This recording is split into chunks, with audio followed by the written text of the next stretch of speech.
Hello, everybody. I'm Sean Reynolds from Sportsnet, also known as the Headband, also known as Optimistic Renny, Pessimistic Renny, the Truth Teller, the Teller of Truth, the national media. I've got so many different personas on this show. I'm the Chris Jericho of podcasters in the ability to reinvent myself. So let's see what we go here tonight. Because as everyone knows, if you watch the last show, I turned babyface, and I guess there's some responsibilities with being a baby face. I mean, sometimes you got to kind of tell the audience what you want. I'm going to try and do this before I'm joined by Ken Weeb of the Winnipeg Free Press. And together we are Kenny and Renny, and this is the Kenny and Renny post-game show after. Yeah, that's a game. That's a game. All right. I'm going to try and pull out the positives of this situation here. And I will say it like this. I got so many messages tonight about Snake Charmer offense. Everyone kept messaging me. The Snake Charmer's back. Snake Charmer's back.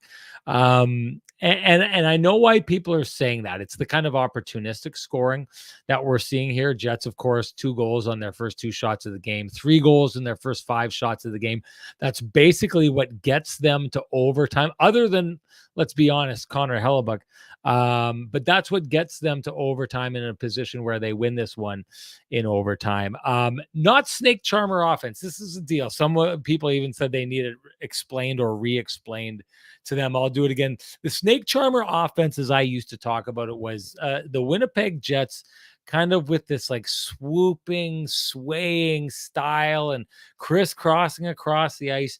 And in the end, trying to hypnotize their opponent, make that long cross ice pass, slap shot back of the net. There you go. Bob's your uncle. It was about scoring from distance, which is what really to me was the bad sign about Snake Charmer offense. It was about never having to go to the dirty areas. It was about trying to confuse your opponents. It was about not really having to grind.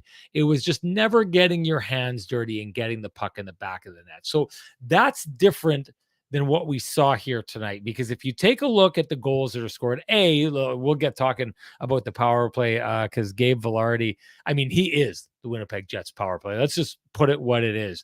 If Gabe Vilardi isn't scoring or setting someone up, and essentially the Jets basically saying, let's just get him the puck and he'll take care of it. This power play isn't scoring. He is the Winnipeg Jets power play. But the second goal scored by the Winnipeg Jets is a great, great pinch by Tyler Toffoli. It is pressure. It is what the Jets are trying to do. And it is Mark Scheifele recognizing the ability by Tyler Toffoli to turn over that puck, beating his defenseman to a spot, pushing into the open areas of the ice, getting the pass and finishing on the pass. That's good offense. That's repeatable offense. Taking your taking your opponent and them trying to push up ice and you halting and stopping their momentum and turning it over quickly. There's a small little window in time where you can capitalize on that because your opponents are all headed up ice and now they're out of position defensively, and the Winnipeg Jets capitalize on that. Mark Scheifele capitalizes on that. Tyler Toffoli gets him the puck and boom, it's in the back of the net. 2-1 all of a sudden. Well, what do we see in the third goal? It's the exact same thing. It's the pressure that the Jets get down on the I'm having an absolute brain cramp here. They turn it over. They force the turnover by the defenders who have the puck. The Predators defense have the puck in that moment. They force the turnover and instantaneously now find the Predators out of position. Dylan DeMello recognizes that, gets to the spot on the ice where they are failing because they are in breakout mode, not defend mode. And that window only exists for a couple of seconds, 3 seconds, 5 seconds before teams kind of restructure themselves. So what you saw from the Jets tonight on the power play and on the second and third goal, these are repeatable goals. These are good goals. These are the Jets doing the right things to create chaos and being sharp enough to quickly capitalize on that chaos. Now, what we saw for a good chunk of the game was the Nashville Predators essentially creating those same turnovers on the opposite side, but they weren't as easily able to capitalize on that confusion and that chaos and strike on it easily. And what it did was it allowed the Jets to kind of get into their structure a little bit more, make it a little more difficult on them. So give the Jets credit where it's due. They are a very good team at when they apply pressure, and when they break that team with pressure, boom, boom, pass, it's back in the back of the net. They're very good at that. They are very good at transitioning from forcing turnovers into going immediately on the attack and catching their team on the opposition unaware. So give the Jets credit for that. They were the better team opportunistically tonight. They were the better team at capitalizing on that brief moment of confusion, and that's why this team went to overtime. That's where they were better. And other than that, in the crease, that's it. They weren't better anywhere else. I mean, I guess if you want to throw 3-on-3 overtime in there, they win the game. Yeah, you can give them that. 3-on-3 overtime is meaningless. 4 games from now, it's gone. It has no meaning anymore. That's an advantage. Guys like Kyle Connor, you can see he loves 3-on-3 overtime. Maybe he'll be able to do that in overtime, but it's still 5-on-5 situations. This 3-on-3 open ice hockey is going to disappear right away. So it's meaningless to me. Whether the Jets got 1 point or 2 point, of course, it's meaningful in the race against the Colorado Avalanche. We'll talk about that. But it's meaningless as far as trying to find a repeatable performance that you can bust out in the playoffs and win with over and over and over again.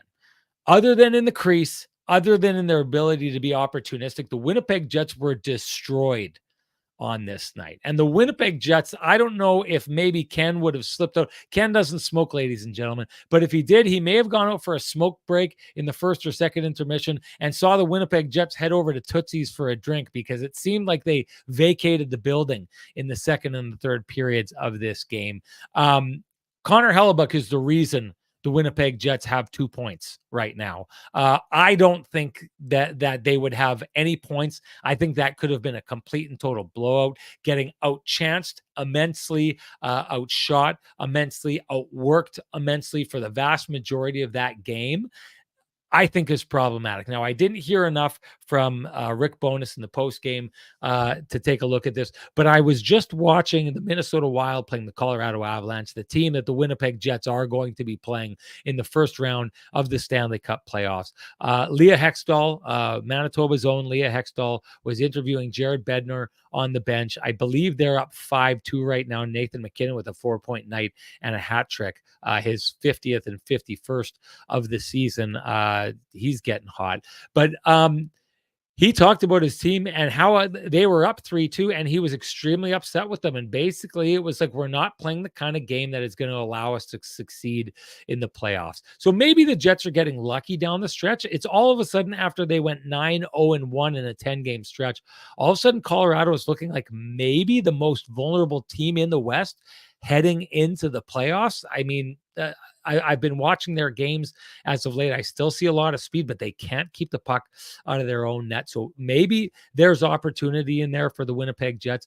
But I like the fact that Jared Bednar is saying to his players, like, this isn't good enough. We need to be doing better than this. After he said that, they had an explosion and came out and are up in that game. I'm not saying they've rediscovered themselves, but what I am saying is I've seen a team just like Jared Bednar that is not doing the things that allow them to succeed in the playoffs, taking the second and third period off of a game and getting absolutely pumped and just leaning on your goaltender, hoping that he can steal one for you tonight, which he did on this night, is no way to win in the playoffs. That is not a repeatable performance.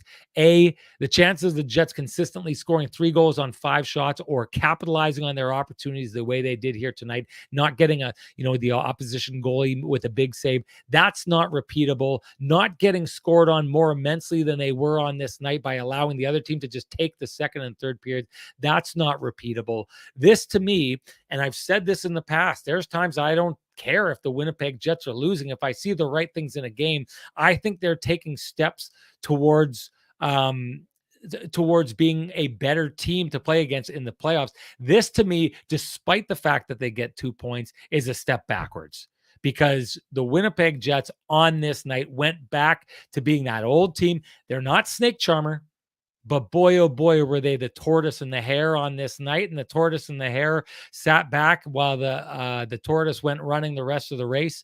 And it was a photo finish, ladies and gentlemen. Yes, the hare won on this night. It was a photo finish. We all know what ends up happening in that fable to the hare. And it'll happen to the Winnipeg Jets if they bring these kind of efforts consistently. And I guess the last thing that I should say is it's the one thing that has been missing from these Winnipeg Jets wins. Yes, they've won 4 straight games now.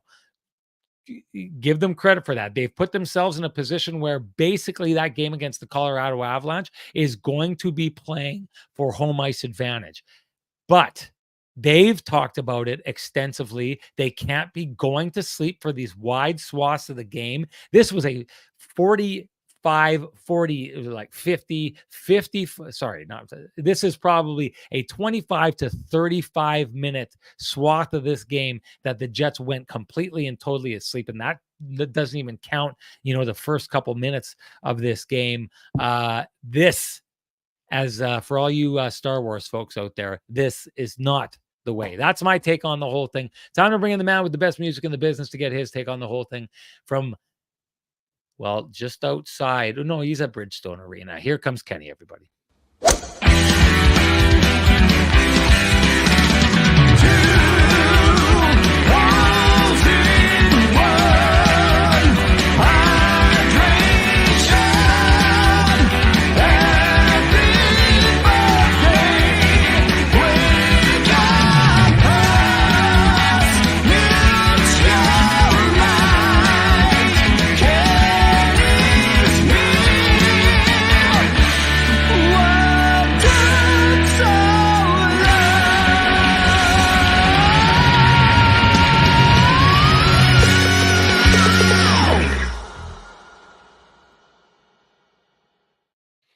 Kenny, looking like $1 million there. I think I told you I went down to Vittorio to try a bunch of the playoff suits. You went without me, though. You went without me. I did. I wanted it all for myself, if I'm being honest. I'm selfish that way. You got first round pick. It's good. It's good. I wanted it all for myself, and that can be basically my motto for the last, let's say, 8 months when it comes to food, because the spare tire was bulging against the shirts, and Frank said to me, we can take that out, and I said, no, Frank, I will lose that weight by the time I pick up those suits. I'm glad to say I'm on that journey. And I'm very confident that when I go to pick them up, I can say, I told you so to Frank, just like he says, I told you so all the times I was questioning some of the picks that he had. And then I got the compliments on air. Frank knows what he's doing when it comes to dressing people like $1 million, as Kenny is showing off here tonight. So you know what to do, folks.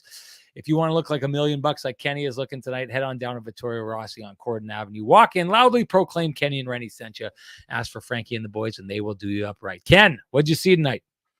Yeah, you left me just the scraps at the table after that opening, buddy. Though I appreciate everything that you said. I missed the beginning, but no, I mean, this is a Connor Hellebuck special. It's the Connor Hellebuck show tonight. Yes, opportunistic, I think, is a perfect word. It's a word that I used in my story that I just filed. I would say that not a whole lot cooking for the Jets on this night. Most of their lines were in disarray, I would say. And I know some people are freaking out about the changes, but I'm sorry. You cannot be turning the puck over the way the Jets were and keep that line together either. I love the way that Nikolai Ehlers plays, but he said it himself. There are times in the game where Nikolai Ehlers tries to do too much, and I thought that was incredibly apparent on his first 2 shifts, Sean. Don't you agree? I mean, yes.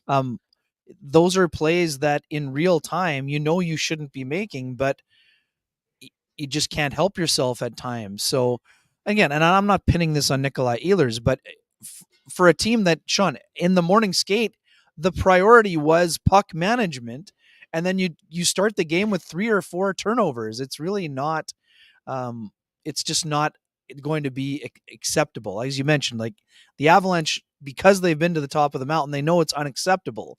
So they're using a little bit sterner language, but the Jets also know they can't turn the puck over like that and expect to win a playoff series. So I would say that's got to be priority number one. And just too loose. And Sean, I mean, I joked about it with Pete Weber after the first period, even the first period.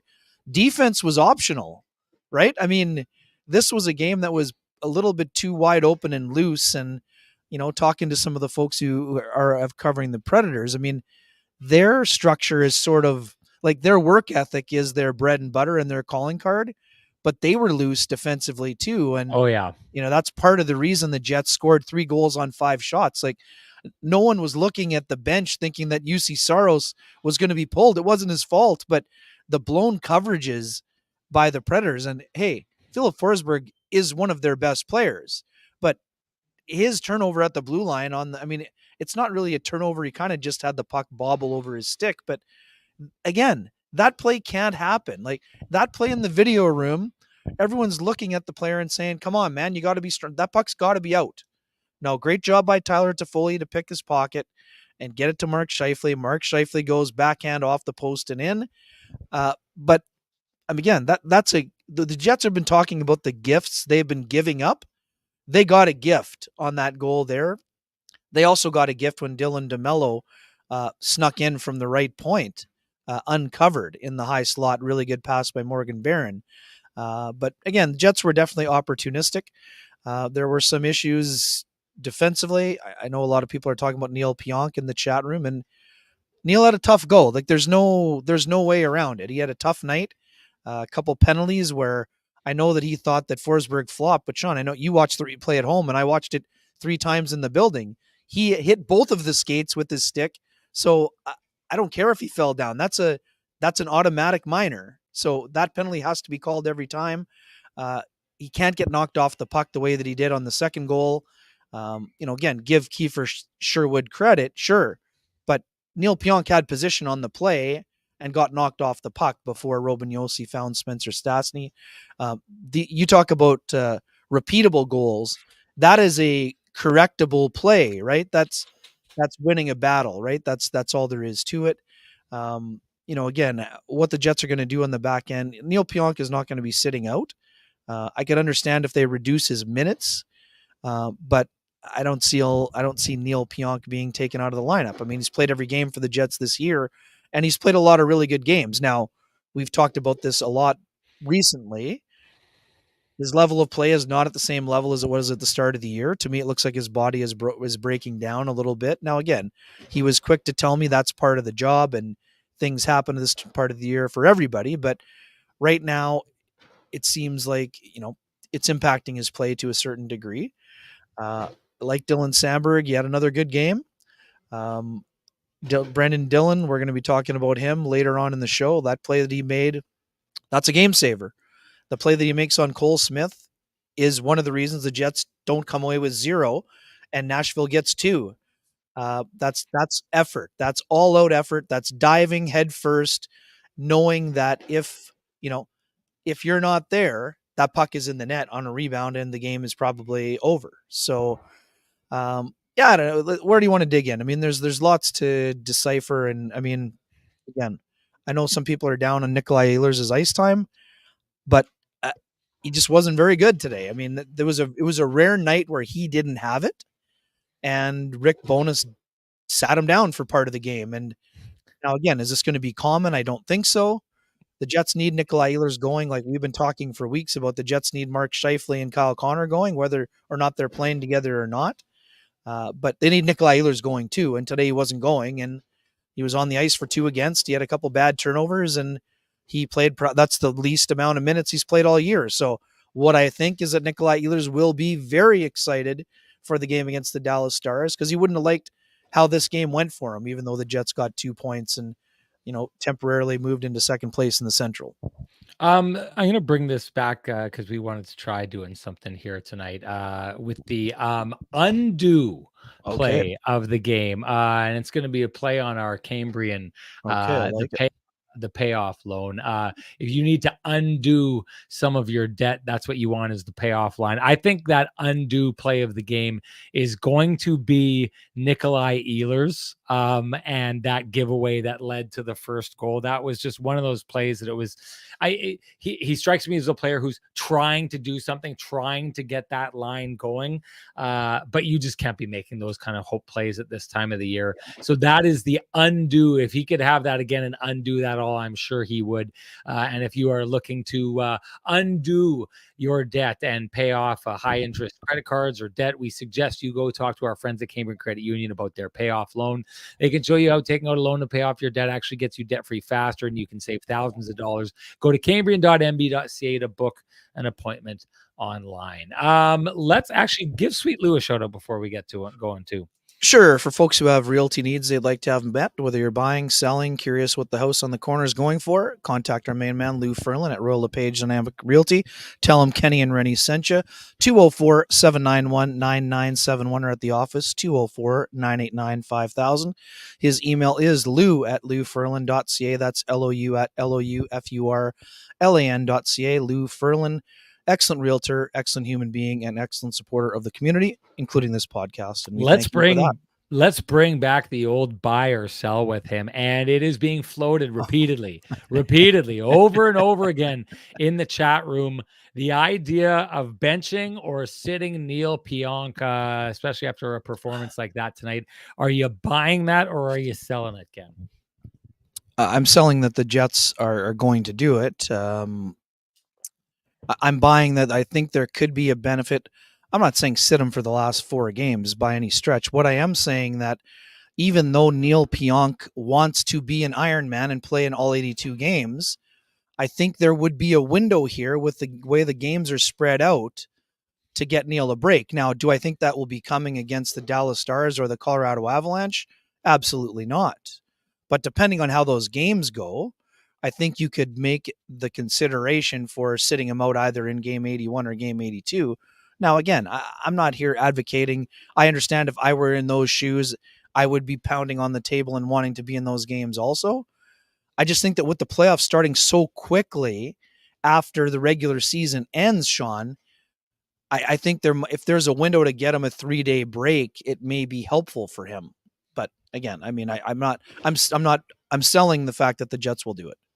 This is well, they won't. Let's just end that right now. That's why we said it. But I'm just saying they're not going to do that. So what I'm going to explore is the idea of folks doing it here, and I think that this is a good point by Justin Landy. Just so everyone knows, though, as I'm saying, the Winnipeg Jets are not going to do that. Okay. But Justin Laniak says you have a major problem if only some players are held accountable.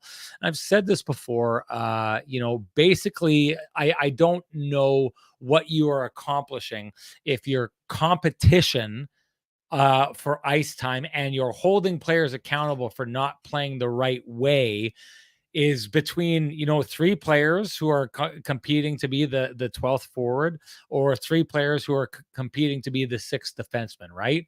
The team didn't play well tonight. Well, we're going to switch things up and Logan Stanley's coming in. And we got to say that it's not anything that the other guys did. We had to switch something up. I've got a lot of time for this. Justin Laniak saying this. You have a major problem if only some players are held accountable. I couldn't agree more with this statement. I always go back to that story. I'm not going to go through the whole thing because I've told it too many times on this podcast. But if Ryan O'Reilly in the playoffs in the same year that he's named the playoffs MVP and wins the Stanley Cup can be busted down to the 4th line, there can be some actions made on some of the further up the lineup Winnipeg Jets players in a situation like this. Now, the one thing that I would say is you've waited to do it to this point of the season. As much as I do believe players should be held accountable in this situation, and maybe I'm going against what I just said, because if you're going to do it with Ryan O'Reilly in the playoffs, what's with doing it now? But if you're going to take a player like Neil Pionk out of the lineup at this stage of the season, that can have potential to cause issues. And I've said this before. I've heard about the Vegas Golden Knights and maybe some of the issues that they've been having as a guy like Martinez has been held out of the lineup at certain points. And I think that there's some players in the dressing room that are kind of feeling like looking over their shoulder because they're younger players and they're seeing like an established guy like that who was so huge in their playoff run last year. And with that kind of stuff happening, I think it has a tendency almost to make younger players nervous to see someone up the lineup who's been deemed near untouchable. When you maybe those players are thinking that guy needs to be held accountable, he needs to sit for a couple games, but when it actually happens, that's not something that doesn't happen without, sometimes egos getting bruised, feelings getting hurt, some of the established other players around the lineup not liking it, people getting upset with their coach. You could be starting a fire in that situation that you don't want to be handling in a situation right now where the team is where they're at right now, fighting to get that home ice for the first round, but also fighting to get their game in order. Clearly, they didn't have it here tonight. So with 4 games left, it becomes all the more important to kind of get things into a rhythm here, which brings me to the lines and the line salad that was being used on this night here. You seem like you want to say something before we go on Pionk, so I'm going to have you respond how you wanted to with Pionk, but roll it into the line salad that we saw here on this night. No problem. I just wanted to reiterate your point on Ryan O'Reilly. I mean, Vegas is a great example from last year. Sean, Ivan Barbashev, their prized addition, was on the 4th line for part of the series with the Jets. Not for the whole series, but for part of it before he got reunited on the top unit with Marchessault and Eichel. So it can be done. And today, why no hard questions? Well, I was stuck in the elevator and just made my way down. And by the time I took a breath, Rick was walking away from the podium. I mean, what do you want me to ask? I asked him about the second and third, and he obviously didn't like it. So, anyways, that's neither here nor there. In terms of the lines, I mean, I've been saying this for a long time. People are leaning on analytics and don't agree, but Mark Scheifele and Nikolai Ehlers are not clicking. And today was another example when the symphony was not performing. And again, I'm not blaming one guy or the other. What I am saying is the reason why I would consider Kyle Connor and Mark Scheifele together for a stretch, not as a guaranteed line combination. The one thing I guess I haven't been saying out loud, maybe I'm doing a better job today, Gabriel Velarde can help be the eraser for that line that has been outchanced, outscored, out whatevered for a strong stretch of time. So my thought is you can give them a chance to play a little bit more together because you want to see what it looks like with a healthy Gabriel Velarde. You haven't seen that enough this year, so that's why I would consider it. And I also would consider it because I think Ehlers really works with Sean Monahan. So I understand. I'm not ignoring the body of work. I'm not ignoring any of that other stuff. What I am saying is that I think there is an idea that maybe Gabriel Velarde can help do the job with those guys. Now, I would also say this, the fact that they broke up the line today, the Monahan line was the Jets' best line. So I get it. So there was a risk involved with that. And all of the lines basically were outworked, except the Monahan line that had Kyle Connor on it.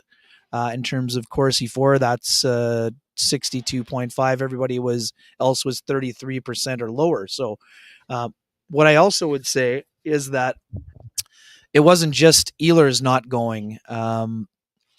Tyler Toffoli didn't play much today, Sean. As encouraged as I was by his previous 2 games where he had 10 shots on goal, today Toffoli just under 14 minutes, 0 shots on goal, 2 attempts. So he wasn't really going. Cole Perfetti, 1 shot on goal, 2 attempts in 9:23. So like the Jets, like Rick Bowness is looking around and saying, who can I throw over the boards right now? And what could he do? Well, what he did was lean on his 4th line. And then he threw Alex Iafallo a bone and got him up with some top 6 minutes. So I'm very curious where the Jets are going to go. I really liked, I'm with Dom Zappia here. I thought that Monahan was very good in the game today. I thought he was one of the Jets' best forwards for sure. Yeah, I mean, let's see how it goes next. I would say that there are still some big decisions to come. And sorry, I know this is not related, but I want to get it out here before I forget. For folks who didn't see, Nino Niederreiter did skate this morning.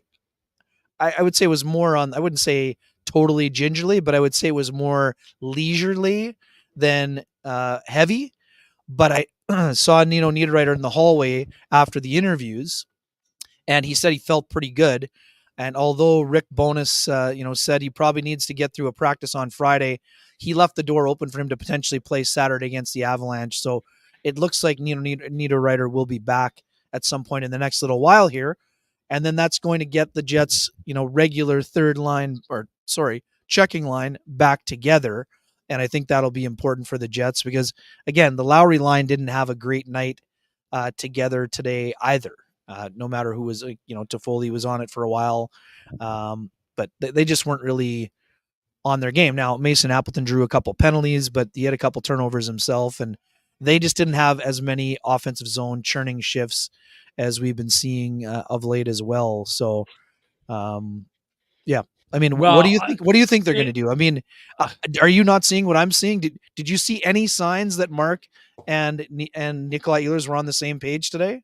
No, I just before we go back to them, I just quickly want to comment on the third line. I think this just kind of shows us, I hear people talk all the time about Toffoli going in. Someone asked me about it today for Mason Appleton when Nino Niederreiter gets back. I think what you're seeing here is like these are three players that can all bang and crash, and Mason Appleton is the fastest of them. So Yes, he's usually the first point of contact, and then he's trying to separate the man of the puck or at least create some chaos. And then Lowry goes in, capitalizes on that chaos, and then gets it to the front of the net. Nino Niederreiter has had like a year where he just the luck has not been there. He just really just he needs a rabbit foot or something like that because he hasn't been able to capitalize nearly on as many opportunities as he could have capitalized on. But I think what you're seeing here right now should show you this is why they want the third line together because as you said, and again, I don't think it matters how much they score. I think it matters those churning shifts that you're talking about, the for grinding sure. that they're doing. Thankfully for the Jets, the fourth line is out and doing that the last couple of games and doing a great job of it and scoring the goal that sends it into overtime. So they at least have that going on. But, someone said to me, this was going to be a real good test whether you were right all along and that line needed to be broken up or whether I was right and it needed to stay together. And I said, don't get your hopes up for Kenny. This isn't going to turn out this is not the competition you think it is. Okay. What do you got to say? What crazy stat are you going to throw at me to try and justify your silliness? Well, at one point today, Rick Bowness put Morgan Barron on the Yeah. third Yeah. line, and that line looked good. So what I would say is Yes. that he plays a similar physical power forward game, which again, it was never about breaking up the third line. Yes, it It was, was Ken. helping. Ken, It just was admit it. Just helping the admit it, top Ken. six. That wasn't Ken. scoring, Oh, buddy. breaking up You've been stuff that ignoring me. works to get You've something been to not ignoring me for work 7 works. months. 7 months. I 7 months. ignore terrible ideas, Ken. I move past them. I was hoping you would move past it too for your own sake. I was trying to Again, I'm save not you. I'm I not was saying they trying to should do it. save I'm you. saying why it would have been worth You just considering finished saying before that the now. third line doesn't look the same, even with Morgan Barron on. And I agree, Morgan Barron was the best option that they had, but it's Tonight still he not the was. third. It's still not the third line that they had. This is obvious evidence in my mind that third line needs Well, to stay together. To hang get to on, the just 1 second, 1 second. Who led the Jets in scoring last year in the playoffs, and who was playing on the line with Lowry and Appleton last year? It was not a successful playoff for them. Barron did a pretty good job on the well, third line last year. why are we going back to a year ago when we've got a whole year of evidence to draw from this year? What do you should we go back to Sean, we're, 2018? we're, we're just talking about the top six is in shambles or discombobulation here. Anyways, it's not in. I'm exaggerating for effect here. I don't believe that that's really the case. But again, what are you Okay. doing with Ehlers and Connor? What are you doing? Okay, And am so I crazy to think that Velarde can be the eraser for the previous faults defensively for the two guys that connected for the overtime winner? well, Which you're right, okay, that won't matter anymore. I'm gonna But it tell you mattered in real time today. I'm going to tell you what that's an artificial situation that won't matter right away. Kyle Connor has shown time and time again that when it comes to 3-on-3 overtime, he's usually the most Lethal. dangerous guy on ice, right? You know what? That's great until the playoffs come and you don't have that opportunity anymore. Now you need to get him to go back to getting stuff done at 5-on-5 or on the power play or whatever, right? So that's great. Him and Mark Scheifele got out there, bad pinch by the opposition. It's in the back of the net. Give him wide open ice and a free shot on the net. I'm going to say he's going to put it in the back of the net more often than not, but that situation is not going to come back over and over again. And I didn't see Mark Scheifele and he creating a lot of those opportunities at 5-on-5. Like I pointed out, the flaw I've been trying to point out for the entire year, the flaws in your break up the third line argument. I'm going to pull out what I believe is the flaw in your first line argument, in that it seems that you are so quickly and readily wanting to throw out everything that we saw from Scheifele and Ehlers and Velarde at a time when he worked for because the last couple of games haven't worked for them. Believe me, it stunk tonight. It was bad. It was really, really bad. And but it was bad when Kyle Connor was there, and someone was like, put up the stats here. Where do we have it here? Kyle Connor and Mark Scheifele are 0 goals for and 9 goals against over their last 19 periods together at 5-on-5. Big reason why we went on a 6-game losing streak. I don't see you I don't remember you trotting these kind of stats out when this line was struggling as readily as you were trotting them out in this Ehlers situation. Now, my whole thing on this is it sure seems like Mark How many Scheifele games did doesn't want to Velarde play with play in Nick those Ehlers. games? 1 or 2? How many games did Velarde play Regardless, with them? we know that something has worked in the past. Kyle Connor had his opportunity to make it work with Mark Scheifele. He's done better on the other line. I'd rather wake him up on another line than reunite two guys who clearly want to be together, but don't seem to be getting it done together. So I would rather it. To me, I think probably the biggest issue that's at play here right now is that there's like hurt feelings and people are upset. Mark Scheifele doesn't want to play with Nikolai Ehlers. I think it's just patently obvious at this point right now. And I think at some point you have to get your leaders to get out of this funk and give an honest effort. Like if I had seen Mark Scheifele go out and have one of his best games of the season and Nikolai Ehlers drag him down, then I would say, okay, Ken, it's not there. But until I see an honest effort by that line to try and make what is there work and something that worked in the past, I'm not so willing to move off of something that worked so well to go back to something that was not working. And so, like, this to me is an overarching theme of when you can't touch your third line the way that the Jets can't, then your only option really is to kind of shuffle Cole Perfetti in there or move around to Foley or maybe get Alex Iafallo up in there. But at some point, the issue that the Winnipeg Jets are facing right now is that they're going to sleep for wide swaths of games. And that would include some of their top players and their stars and their leaders. That is not going to get it done in the playoffs. I need to see what these guys look like going at a full clip. And so I get that you want to see Velarde at his absolute peak with Scheifele and Connor, and that is, I'm not saying that that's a bad idea. You are right to want to see that, Ken, because it's the one thing we haven't seen a big body of work. Right, but you want to try and see everything before the playoffs, and they're running out of time here clearly. And you can see the way that he's jumbling lines still in this situation and desperately just like basically switching the lines and saying to his team, please start working. Please wake up.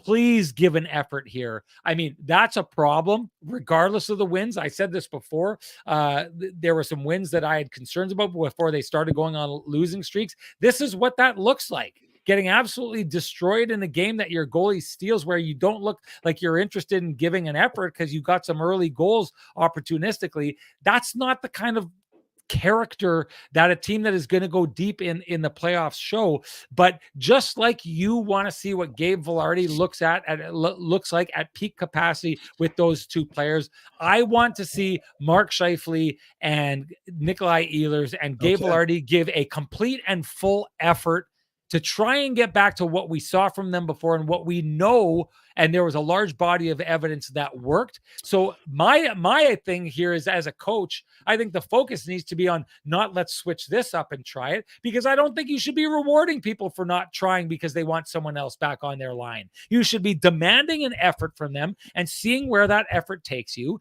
And if it turns into something, then that's where you go. But like to me, the thing I think that stands out most about your argument is you're rewarding two players, or at least one player, for not giving what you're asking them to do an honest effort, and that's a problem. That's not what I'm saying at all. What I'm saying is that I'm not saying you're saying that. I'm Sorry. saying that that's what you would be Part of my doing argument. by moving those guys back together. Part of my argument is not about who wants to play with whom. I think that when Scheifele and Ehlers are on the ice together, there's only one puck, and they're not sharing it the way it needs to be shared. So I'm just not here saying it's Mark Scheifele banging on the table and that's the only reason. I just don't see them having the same type of chemistry on the ice together. We saw it on a bunch of times. It looked like they had a 3-on-2 developing, and neither guy knew where the other guy was going. And that's a problem, because you don't get a lot of 3-on-2s or 3-on-1s in the playoffs. So my only issue is this, Sean. We know the game in April and May is different than the game in December. I love how that line played in December. They were phenomenal. I've got no issue with that at all. But they came out of the Christmas break and didn't have it.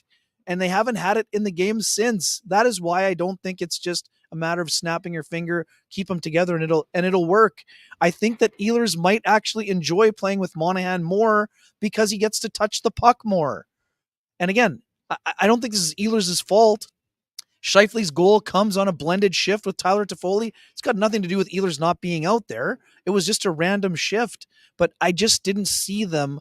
I don't see them generating enough, which is my same argument, Sean. I think Nikolai Ehlers should be on the top power play, but he and Mark Scheifele haven't found a way to coexist on the first power play, which is why he's on the second one. So other than not getting to be on the ice as often as he would like to, I think Nikolai Ehlers is okay with it because the power play 2 runs through him. And when he's on the first power play, he barely touched it. I just wanted to touch on this because we're getting these, and I know some people have told me to stay away from these kind of comments. Terry Trey saying Helly being the best goalie in a series is repeatable, though. Show me the evidence in the playoffs, Terry Trey. I'm waiting. Robert Starr says, Sean, we've been goalied a few times lately. Why can't we out goalie a team for once? You're talking about in one breath, Terry Trey saying like Helly is the guy who's going to be the best goalie in a series. We're talking about the guy who's going to win the Vezina. If you don't think the Jets have out goalied teams, like why can't we out goalie a team for once? The Jets are always out goalieing teams with Connor Hellebuyck. But the other part about this is just, I'm not saying like the Jets get 2 points here. It's one of those things where that's the way the league works. Sometimes you win games you don't deserve. Sometimes you don't. I'm not saying it's a problem that the Jets win here tonight. I'm not saying it's a problem that they get 2 points. But I'm just saying, like, if you think that is what a team is going to look like succeeding in the playoffs, I don't remember a lot of those games like that, right? And now we've seen plenty of performances where goaltenders have stolen series in the playoffs, but they usually aren't like, take a look at Bobrovsky last year with the Florida Panthers. You know, there's a guy who's going out and making it look hard, but you're also not seeing a Florida Panthers team that just refused to show up for 2 full periods. Like it's okay to have a great goaltender that steals series. Ken and I aren't saying that that's a problem, and we're not saying the Jets, whatever. What we're saying is this is a team that has said out loud it is searching for its playoff game. Okay. And you are arguing whether or not you're pissed at us because we're saying the Jets were outplayed on this night and they don't deserve to win, when we're looking to see if the Winnipeg Jets can manufacture and rebuild up to the kind of game that is successful in the playoffs. So you can disagree with us all you want, but on this case here, like, is this what you want? Robert Starr, is this game what you want the Winnipeg Jets to be playing going into the playoffs? And if so, then good luck with that. We're talking about what the Jets have said out loud about what they want to be. This is not what the Winnipeg Jets want to be. Ken, before we get And into sorry, I want to just wrap up the Ehlers. If people are confused, I love the way Ehlers plays, but I want Ehlers to be on a line where he touches the puck and can be a driver. And I just don't see that happening right now. It's got nothing to. And if they want to try Ehlers, Scheifele, and Connor together, I mean, I just don't think that it's a better option than having Velarde on with Mark Scheifele. I think Gabriel Velarde, I think, is the secret sauce here, much like Nino is on the third line. But I think that Nikolai Ehlers could have a massive playoff playing on a line with Sean Monahan, and it's not a demotion. It's an opportunity to have two really good scoring lines and then a third line that's going to try to, pound Nathan MacKinnon's line into submission, which is almost impossible. Now the guy's got 50 goals. Like, that's going to be a tough matchup. So I just don't see. This is the problem, Sean, and you and I have been talking about this for months.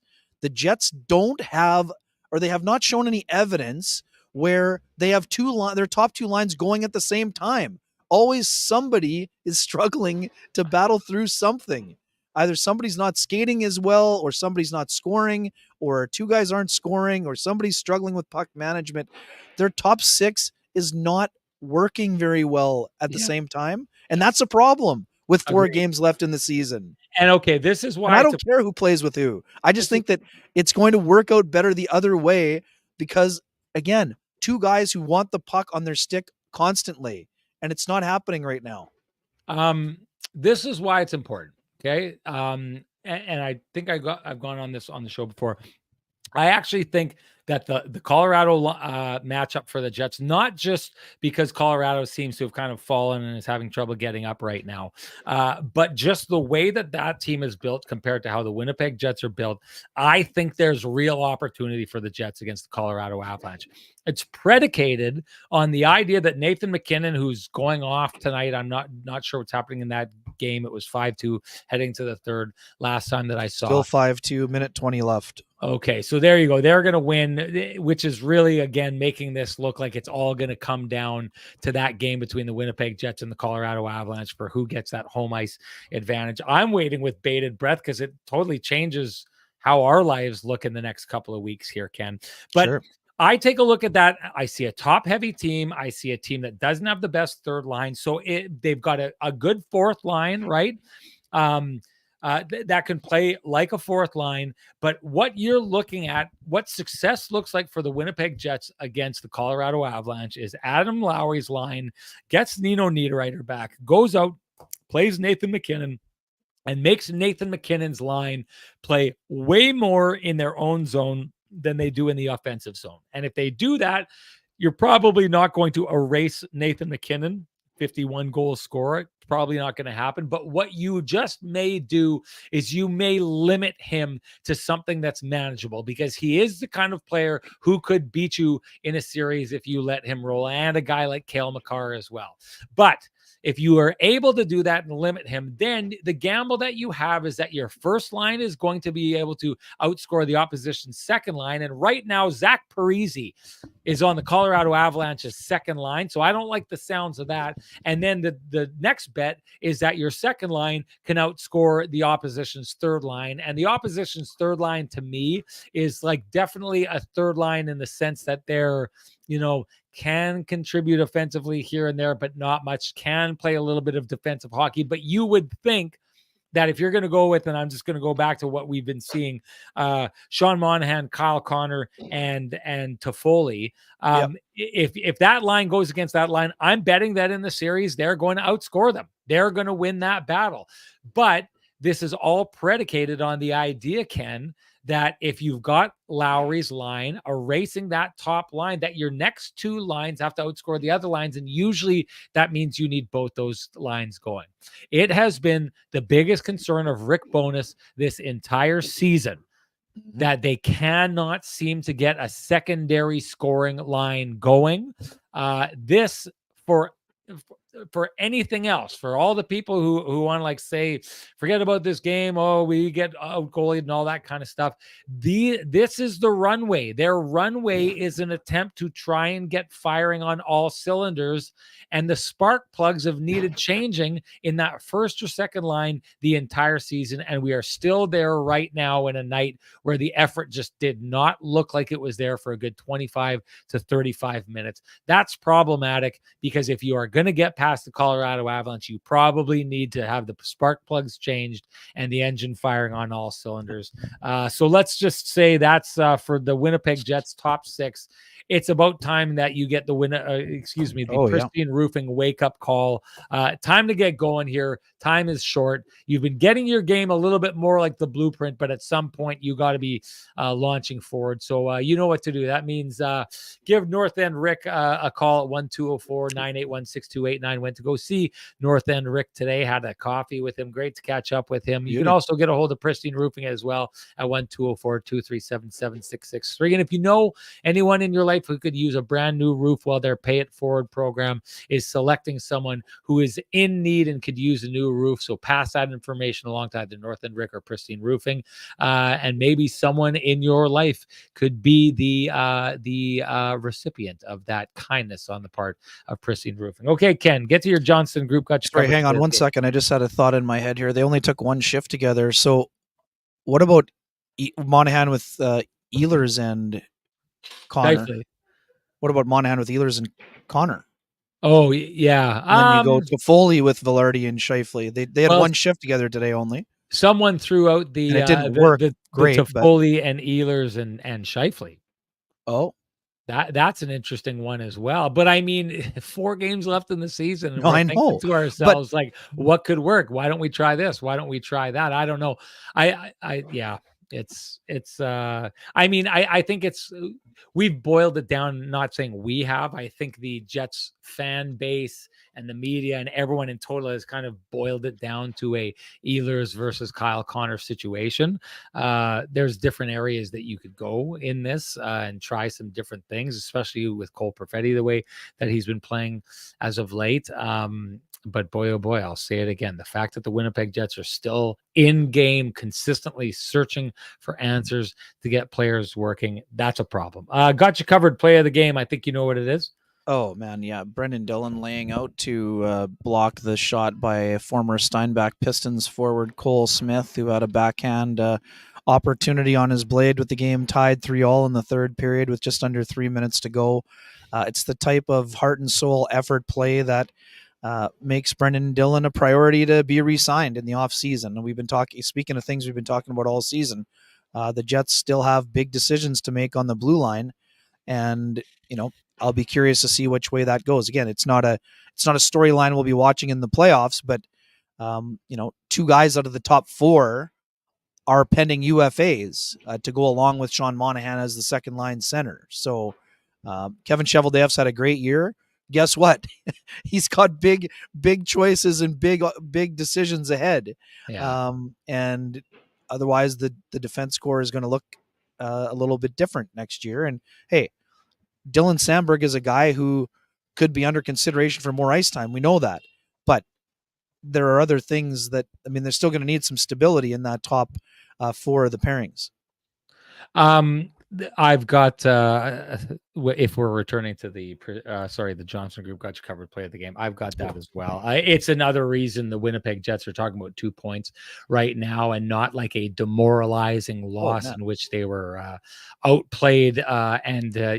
Basically he saves the Jets from what they probably earned themselves on this night. Anyways, that's the Johnston Group got you covered play of the game, the Kenny and Renny OGs. And hey, do you run a small business in Canada? Look to Canada's #1 employee benefits plan, Chambers Plan, to give you a competitive edge. Chambers Plan is the simple, stable, smart choice for over 30,000 businesses countrywide.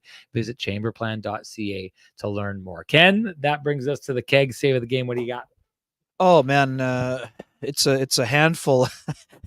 Luke Evangelista, Sean is not sleeping well tonight. Oh yeah.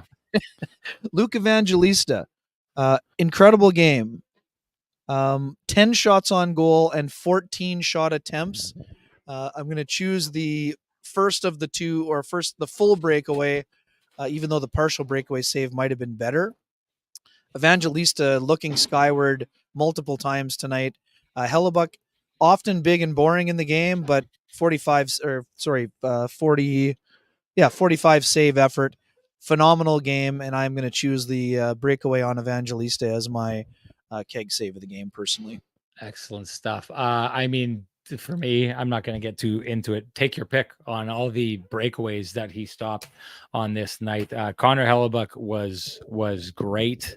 And again, the reason the Winnipeg Jets have 2 points right now, and we're not maybe talking about all of a sudden it's starting to look a little bit tricky and a little more insurmountable to catch that home field, or excuse me, home ice advantage in the first round of the playoffs. Doesn't matter what Ken and I think, though. Share with us your hashtag the keg save of the game. You're automatically entered to win a $50 gift certificate from our friends at the keg, usable at any of the 3 fine keg locations here in the city of Winnipeg, each location finer than the last. And the winner from our last show, that would be the winner from the Kenny and Renny live show, which was a blast. Thank you to TCB. That was just phenomenal. That would be the winner of the keg save of the game from last show, would be April Whiteout. So you know what to do. Well done. April Whiteout. Direct message me at SN Sean Reynolds. Send me your full name, send me your email, and I will have the keg send you a $50 gift certificate, usable at any of the 3 fine keg locations here in the city of Winnipeg, each location finer than the last. And that brings us to our TCB lamplighter of the game. What you got, Ken? Velarde power play goal. I mean, come on, like it's highlight reel special. Yeah, I mean, repeatable. We'll see, because teams will try to take that away. But man, like just the ability to pivot in one motion after the pre-scan and know there was not a defender there to allow you the time to go between the legs and Roof Daddy. That's a fantastic move by Gabriel Velarde. But again, that is the puck movement that led up to that is why he had the time to make the play. And that's something where the Jets have been too slow in terms of dusting the puck off of late. That time they got it moving after they finally got to, control the puck. Zone entries have been a struggle short with the man advantage of late. They got in there. Sorry, Beer League. He has not scored between the legs a million times. He has pivoted regularly and tried it a few times, but that's the first time he's done it this year in a game and scored on it. So I want to see it if it's repeatable. I think he can do it more often, but I need to see it a little bit more. But anyways, that's my choice. I know it's we'll have to see. I agree. And again, I said at the beginning of it, Gabe Velarde is the Winnipeg Jets power play.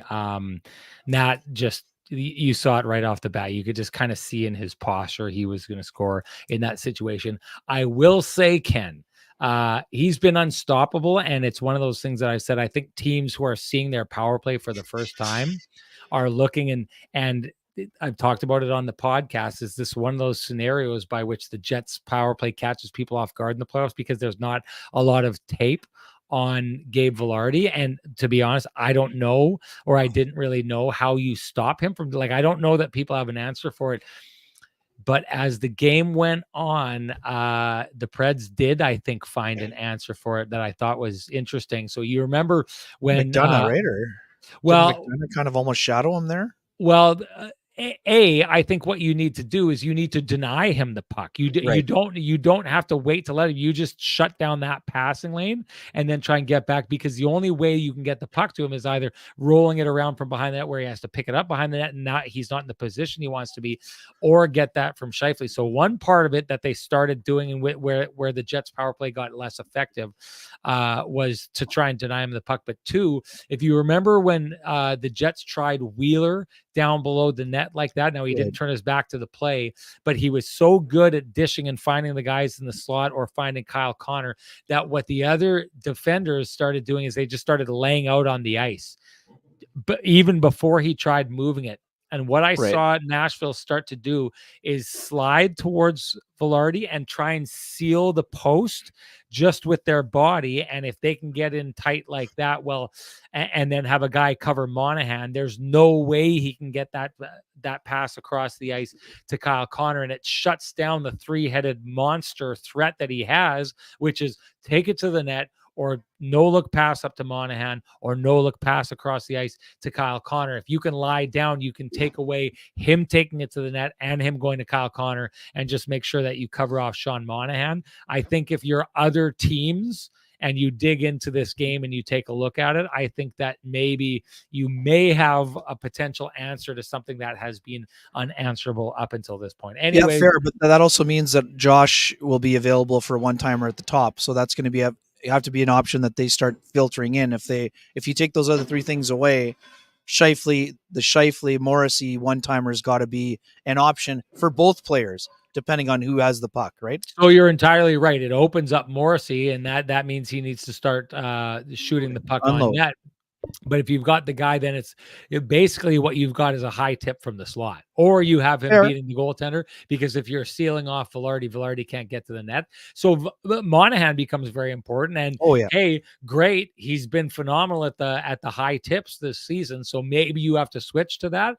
But I think if you're a team facing the Winnipeg Jets the way that Gabe Velarde has been going, it's got to be like how it got with Patrick Laine towards the end with Priority. the Jets, where they just would put a guy on him and just say, you can beat us 4-on-4. We just won't let him beat us in this situation. You're probably going to have teams starting to camp on Velarde and say, okay, well, we're going to leave it up to Josh Morrissey to beat us from the point in this situation. Anyways, that's our TCB Lamplighter of the game. Doesn't matter what we think, matters what you think. Share with us your TCB Lamplighter of the game. TransCanada Brewing Company. You're automatically entered to win a frosty, delicious 8-pack of Lamplighter Amber Ale, brought to you by our friends at TransCanada Brewing Company. If you cannot wait for Kenny and Renny to gift you your own 8-pack, head on down to TransCanada Brewing Company. Join them in their tap room at 11290 Kenniston Boulevard.